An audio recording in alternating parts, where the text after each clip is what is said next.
ए बाबूराव के द्वारा लिखित पुस्तक का विमोचन का कार्यक्रम आज आंध्र एसोसिएशन कदमा में किया जा रहा है। आइए मैं बताऊं, वो इतने बड़े खतरनाक आदमी इतने सीधे कैसे हो गए? आश्चर्य की बात है।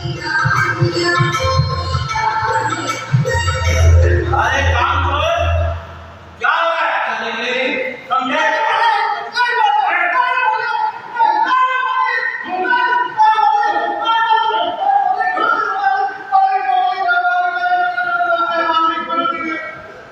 छोटे बच्चे, अरे उन्हीं बच्चों को तुम लोग काम करता हो, समझे?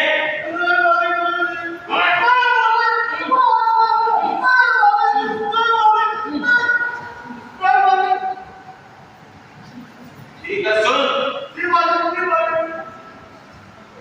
कल सुबह उसी तो मम्मी को मारा, उसको साथ में लेके आना मेरे पास, समझो?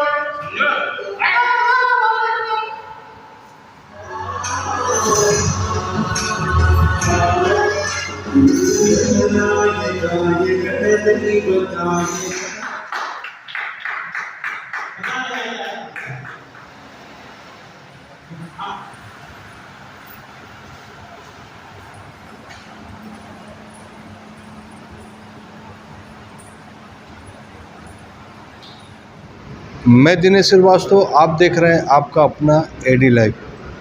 पुस्तक का विमोचन, ज़रा ध्यान से समझिए कि हमारे देश में पुस्तक को लिखकर नोबेल पुरस्कार मिल चुका है और उसकी शुरुआत होती है आपका रविंद्रनाथ टैगोर जी से। पुस्तक लिखना बहुत बड़ी चैलेंज है और पुस्तक में लिखा गया शब्द पूरे विश्व के सभी समुदाय को काम आता है। और मुंशी प्रेमचंद जी की कहानी को नाटक रूप में लिखना यह सही में बहुत बड़ी काम है, क्योंकि ऑलरेडी उन्होंने अगर मुंशी प्रेमचंद जी ने लिखा था, बहुत सा शब्द खोज के लिखा था, बहुत ही अच्छे लेखक थे, लेकिन उसको नाटक रूप में लिखना ये बहुत बड़ी चीज़ है। और यह काम किए हैं जयलक्ष्मी नाटक कला मंदिरम के अध्यक्ष ए बाबूराव के द्वारा। आज उसी पुस्तक का विमोचन हुआ है। हम जानना चाहेंगे कि ये पुस्तक में नाटक रूपांतरण जो शब्द लिखा गया है, शो लिखा गया है, उसमें क्या चीज़ लिखा गया है? आखिर मुंशी प्रेमचंद जी का क्या चीज़ कंटेंट को अपने नाटक में लिखा गया? सबसे पहली बात कि मैं उस काबिल नहीं कि मुंशी प्रेमचंद जी को छू सकूं, लेकिन आज भी जो उन्होंने कहानियाँ लिखी वो किस समय लिखी, किस काल में लिखी, चाहे 1914 में लिखी, 20 में लिखी, 25 में लिखी, लेकिन लगता है आज हम नाटक जब खेलते हैं तो लगता है कि वो आज की घटना है, आज हमारे बीच वो घटना घट रही है, आज हमारे समाज में हो रही है। तो ये सोचना मेरे दिमाग में इसलिए आया कि नहीं, जो इतने साल पहले जो लिखे सोचा उन्होंने वो आज वर्तमान में विद्यमान है। तो इसीलिए ये मुझे प्रेरणा स्रोत में मिली और मैंने, जैसे कि भास्कर राव साहब ने मुझे मदद की, उन्होंने कहा कि नहीं, इस काम को बहुत अच्छी तरीके से बहुत लोगों ने लिखा, बहुत लोगों ने नाट्य रूपांतरण किया, लेकिन मुझे मुंशी प्रेमचंद जी ने छुआ और मैं तहे दिल से सभी का अभिनंदन करता हूं जिन्होंने मुझे इस पुस्तक को लिखने में मदद की और मैं आज संपन्न हुआ इस पुस्तक लिखने में। अपनी जो महसूस किया उसकी अभिव्यक्ति कैसे आप करते हो उस पर सब निर्भर होता है।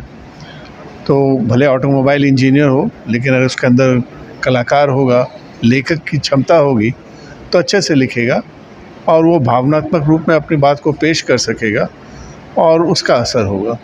तो सर का बहुत बड़ा योगदान है। टाटा स्टील में भी बहुत सब पुरस्कार मिला हुआ है। आप लोग इनके हर प्रोग्राम में आते, क्या क्या एक्टिविटी है जो आज हमारे जमशेदपुर को ऐसा व्यक्ति मिला कि जो कला से क्षेत्र से और लेखक में भी आ चुका है? इनका क्या योगदान है जो शहर याद रखेगा? योगदान सबसे बड़ा चीज़ है कि नाटक में समर्पित होना एक बहुत बड़ी बात है आज के समय में, क्योंकि आज के समय में प्रेक्षागृह नहीं मिलता है। इन बहुत सारी कठिनाइयाँ इन्होंने झेला है, ये खुद जानते हैं, लेकिन उसके बाद भी हार नहीं माना, नाटक करते रहे और नाटक के द्वारा बच्चों को भी प्रशिक्षित करते रहे। तो ये एक ऐसा चैलेंज है जिसका इन्होंने स्वीकार किया और उन्होंने किया और कर भी रहे हैं और सफल भी हैं, जो एक आश्चर्य बात है, आसान बात नहीं है। तो मैं इसके लिए उनको बधाई देता हूँ। क्या बोलना चाहेंगे? क्योंकि मैं बाबूराव जी के बारे में ये बोलना चाह रहा हूँ कि इनका जो समर्पण है समाज के प्रति, बच्चों के प्रति, नाटक के प्रति और कला को उभारने में उनके प्रति समर्पण का दिखता है। और समाज के लिए जो कार्य कर रहे हैं, बच्चों के लिए जो कार्य कर रहे हैं, इनका सहयोग करना हम लोग समाज का भी दायित्व है और इनको प्रोत्साहन करके और आगे बढ़ने के लिए हम लोग इनको हमेशा सहयोग करते रहेंगे। क्या बोलना चाहेंगे आज इस शुभ घड़ी में, क्योंकि आज का जो पुस्तक इतिहास के पन्नों में ज़रूर लिखा जाएगा और अभी तो डिजिटल युग आ गया है, कल इसको देखा भी जाएगा कि इतना बड़ा पुस्तक लिख सकते हैं कोई व्यक्ति। ए बाबूराव जी ने आज जो पुस्तक लिखी है उसका विमोचन हुआ है, तो यह पुस्तक है मुंशी प्रेमचंद की कहानियों के ऊपर है। हम लोग भी बचपन में हमारे स्कूल में कोर्स हुआ करता था मुंशी प्रेमचंद की कहानियाँ, तब हम कहानियाँ पढ़ते थे, पर हमें यह आज देख रहे हैं कि हम नाटक के रूप में देख रहे हैं। आज थोड़ा सा हमने पढ़ा तो मतलब ये लग रहा है कि इस पे नाटक भी हो तो कितना अच्छा हो, इन कहानियों पे नाटक हो, क्योंकि नाटक आज हमारे हिंदुस्तान में नाटक लुप्त होते जा रहे हैं। और बाबूराव जी ने जो आज ये संस्था खोली है, ये नाटक को हमारे देश में जीवित रखने के लिए खोली है और यह संस्था हमारे नाटक प्रतियोगिता करवाती है।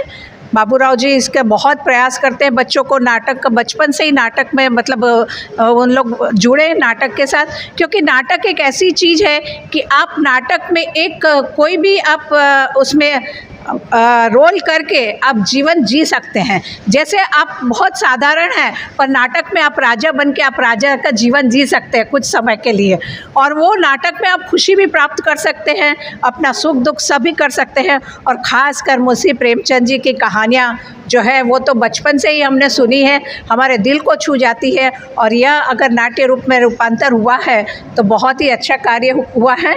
और इसी के जरिए हमारे अगर बच्चों में ये नाट्य पुस्तक गई और बच्चे अगर ये पुस्तक पे नाट्य करेंगे तो आज ये हमारी जो भारत की संस्कृति है, हमारे नाट्य का है, तो वो भी लगातार चलती रहेगी।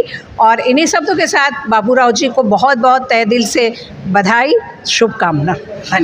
यह पुस्तक किस किस प्लेटफॉर्म में मिलेगा? कोई अगर इस पुस्तक को पढ़ना चाहे, कोई डिमांड करके लेना चाहे तो कहाँ पर मिल सकता है? ये आपके नेट में आपको मिल जाएगा। आप फ्लिपकार्ट में आप ये सर्च करेंगे, फ्लिपकार्ट में भी लिंक है, और अमेजन में भी है, और ब्लू रोज़ 3 जगह है, तीनों जगह से आप पुस्तक मंगा सकते हैं। आप बाबूराव जी का पुस्तक तो आप ऑनलाइन में बहुत सा प्लेटफॉर्म में मंगा सकते हैं, लेकिन इतिहास के पन्नों में जिस प्रकार इनका कला के प्रति समर्पित था, जिस प्रकार बच्चे को कैरियर बनाने में इनका योगदान था, लेकिन इतिहास में अब ये ज़रूर लिखा जाएगा कि लेखक भी इनको अच्छा है और लेखक का नाम से भी इनको पहचान मिल चुका है। और इसका ये प्रमाण है, ये गवाह है यह पुस्तक जो मुंशी प्रेमचंद जी के नाम से नाटक रूपांतरण किया गया है। हम चाहेंगे कि और भी आप पुस्तक लिखें, क्योंकि पुस्तक हमारे जनरेशन के साथ साथ आने वाले हज़ारों जनरेशन के लिए काम आता है।